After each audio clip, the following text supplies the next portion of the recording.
नमस्कार, बहुत बहुत स्वागत है आप सभी का स्पोर्ट्स लाइव पे। एक बार फिर आप सभी के साथ जुड़ गए हैं टीम एनालिसिस वाली सीरीज के साथ। और आज जिस टीम का हम एनालिसिस करने वाले हैं उसका नाम है चेन्नई सुपर किंग्स, यानी कप्तान महेंद्र सिंह धोनी। कान पकड़ के नाम लो इस टीम का, चेन्नई सुपर किंग्स का।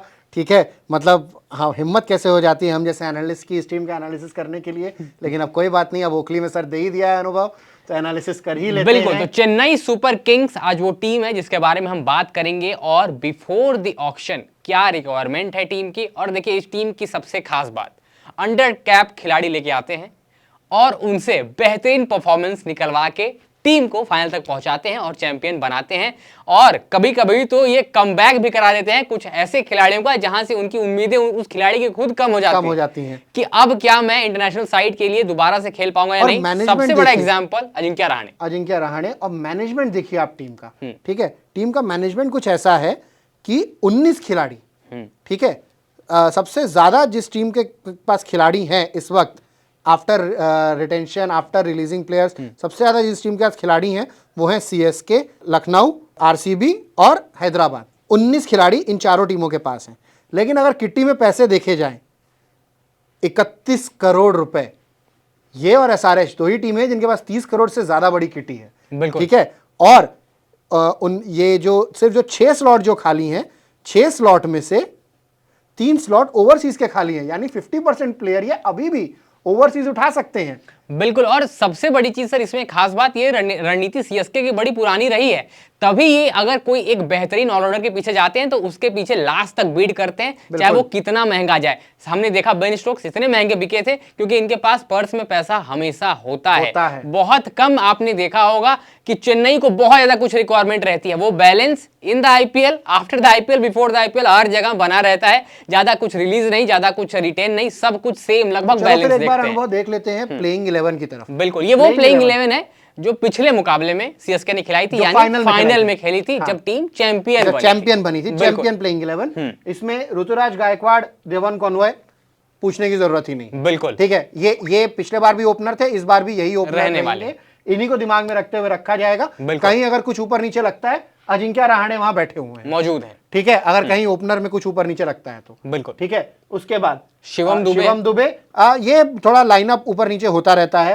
कोई अगेन धोनी ही जानते हैं कि नंबर 3, 4 और 5 पे कौन बैटिंग करेगा। बिल्कुल, ठीक है, तो वो आप उस पर मत जाइए। कभी कभी शिवम दुबे आ जाते थे, कभी जब रहाणे टीम का हिस्सा थे तो रहाणे आ जाते थे, फिर उसके बाद बीच में कभी मोइन अली भी आए हैं, तो वो वहां पर दिखते थे। ठीक है, ये खाली स्पॉट ये मेरे ख्याल से बेन स्टोक्स का है। बिल्कुल, ठीक है, ये बेन स्टोक्स का स्पॉट है। बेन स्टोक्स को कहीं ना कहीं जो है रिलीज कर दिया गया, शायद उन्होंने ऑफ ब्रेक ले लिया इस बार आईपीएल सीजन में वो हिस्सा नहीं है। परफॉर्मेंस जैसा रहा था वर्ल्ड कप में वो भी कोई बहुत अच्छा था नहीं उनका।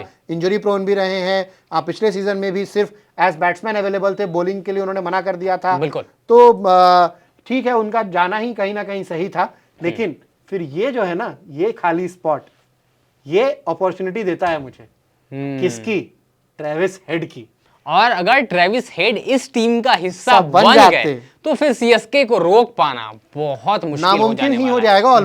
ऑलमोस्ट नामुमकिन हो जाएगा। एक बार जरा सोच के देखिए, आप पहले ऋतुराज को आउट करते हैं, उसके बाद आप डेवन कॉनवॉय को आउट करते हैं, फिर आप मोइन अली को आउट करते हैं, फिर आप शिवम दुबे को आउट करते हैं। शिवम दुबे पिछले आईपीएल में रेड हॉट फॉर्म में थे। और इन चारों के बाद फिर वर्ल्ड कप के फाइनल में भारतीयों का दिल तोड़ने वाले ट्रेविस हेड बाहर निकलते हैं डगआउट से। तब क्या साइकोलॉजिकली बीतती होगी सामने वाली टीम पर, आप जरा सोच के देखिए। और आपको पता है कि आगे एमएसडी आने वाले बाकी हैं और उसके बाद जडेजा बाकी हैं। तो कहीं ना कहीं देखिए टीम बहुत स्ट्रांग है। उसके बाद देखिए मोइन और सैंडनर, इन दोनों में से कोई एक खेलेगा। फिर गेंदबाजी की सर अगर बात करें तो कहीं ना कहीं थोड़ी सी कमजोर कड़ी मुझे लगता है सीएसके की है, वो गेंदबाजी है। और खास तौर से तेज गेंदबाजी। पथिराना जरूर है लेकिन अधिकतर वो इंपैक्ट प्लेयर के रूप में खेलते हैं, वो आ जाएंगे तौर पे खेलते हैं। लेकिन पथिराना के बारे में ये एक इशू रहेगा, पथिराना से परफॉर्मेंस जिस तरह पिछले सीजन में एमएस धोनी निकलवाया था, वैसा श्रीलंका के कोच और स्टाफ निकाल नहीं पाए। बिल्कुल, ठीक है, तो ये क्या मतलब वन सीजन वंडर बन के रह जाएंगे, जो कि श्रीलंकन प्लेयर्स साथ जेन्युइनली प्रॉब्लम रही है। ठीक है, पहली बार नहीं होगा। आप सूरज रणदीव को देख लें, आप अखिला धनंजय को देख लें, आप अजंता मेंडिस को देख लें, ये वन हिट वंडर वाली श्रीलंकन स्पिनर्स की प्रॉब्लम रही है। बिल्कुल। तो मतीशा पथिराना और तुषार देशपांडे बहुत महंगे साबित हुए हैं पिछले आईपीएल में, ठीक है। ये मतलब इट्स अ वंडर। धोनी की जीत इतनी बड़ी इसलिए थी पिछले सीजन में क्योंकि इस बॉलिंग लाइनअप के साथ महेंद्र सिंह धोनी ने वो ट्रॉफी लिफ्ट की थी। और दीपक चहर वहां पे अनअवेलेबल थे। बिल्कुल। तो आपके पास बहुत अच्छी गेंदबाजी नहीं थी, लेकिन फिर भी आप ट्रॉफी जीतते हैं। यानी क्या रोटेशन होगी, कब किस गेंदबाज को खिलाना और किससे परफॉर्मेंस कैसे निकलवानी है, ये तो देखिए सिर्फ कैप्टन कूल माही कर सकते हैं। लेकिन रिक्वायरमेंट ठीक है, आपको यहाँ पे बेन स्टोक्स वाली जगह खाली दिख रही है, लेकिन उसको फिल करने के लिए यहाँ पे बहुत सारे खिलाड़ी मौजूद हैं।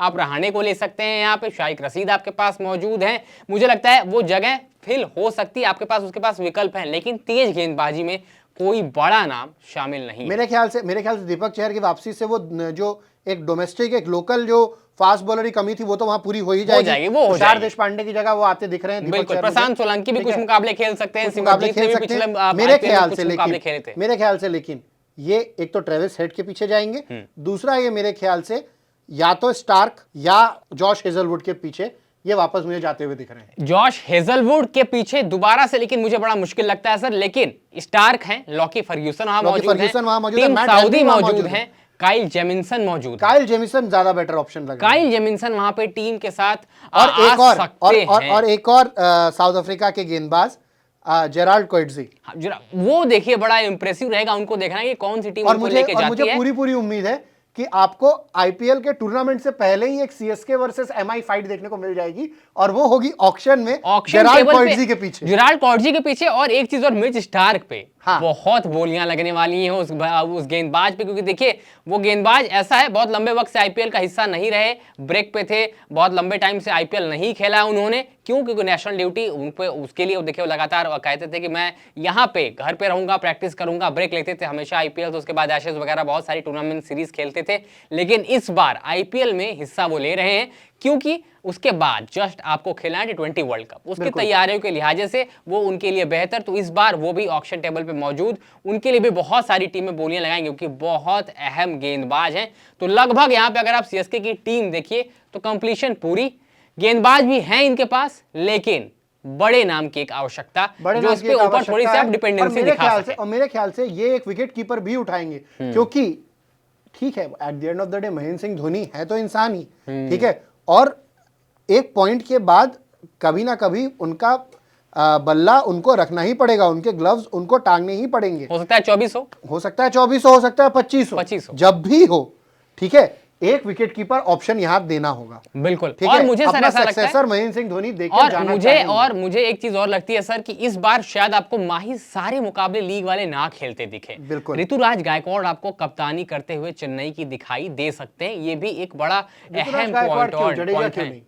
जडेजा को मिली थी कप्तानी, लेकिन फिर वो जडेजा पीछे हट गए, तो मुझे लगता है ऋतुराज गायकवाड़ ज्यादा बेहतर ऑप्शन हो सकता है। अगर ये जो है फ्यूचर अगर देखना अगर आप फ्यूचर देखें तो ऋतुराज गायकवाड़ आपके लिए ज्यादा बेहतर ऑप्शन। जडेजा को कप्तानी मिली थी, ऐसा नहीं है नहीं मिली थी, लेकिन शायद वहां पे बड़ी सारी चीजें इर्द गिर्द आ गई थी, वहां पे जडेजा खुद कंफर्टेबल नहीं थे, तो उन्होंने कहा जी नहीं, मैं एज अ प्लेयर ही ज्यादा बेहतर, और कहीं ना कहीं परफॉर्मेंस भी हैम्पर हो गई थी जडेजा की वहां पे। तो मुझे लगता है सर जो सबसे बड़ी रिक्वायरमेंट वो है तेज गेंदबाजी में एक बड़ा नाम आपको चाहिए जिसके ऊपर थोड़ी सी डिपेंडेंसी दिखा सके। वैसे भी देखिए ये गेंदबाजी के साथ आप ट्रॉफी लिफ्ट करके आ रहे हैं, डिफेंडिंग चैंपियंस हैं, बिल्कुल। तो अगर आवश्यकता के हिसाब से देखें कि बहुत ज्यादा जरूरी है कुछ, तो ऐसा कुछ नहीं है, लेकिन हाँ आप जरूर जाएंगे, पर्स में पैसा भी है, जगह भी है, तो क्यों नहीं जाएंगे, जरूर जाएंगे। उमेश यादव का नाम वहां पर खाली है, लॉर्ड शार्दुल का नाम खाली है, हो सकता है चेन्नई उमेश यादव को ले आए और यहाँ पे परफॉर्मेंस करने लगे, हमने देखा है।